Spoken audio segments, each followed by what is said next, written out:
ఏంటి వేరేగా మీ ముందుకు వచ్చేస్తున్నారు, ఎలా ఉన్నారు ఏంటి? మనకి బ్రేక్ఫాస్ట్ చేయలా, మీరు బ్రేక్ఫాస్ట్ వచ్చారు ఎందుకంటే మీరు అరిచే అరుపులు నా కడుపు నిండిపోతుంది, మనసు నిండిపోతుంది. 27 cities. మీకేమో క్రేజ్ ఎక్కువ అంతేనా?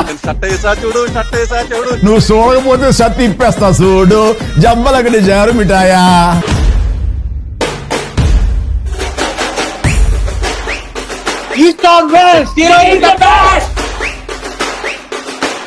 మన బెజవాడే కదా. చిన్నప్పుడు నన్ను చిరంజీవి మూవీస్ తీసుకొచ్చారు, ఇప్పుడు మా అబ్బాయిని తీసుకొచ్చినాను.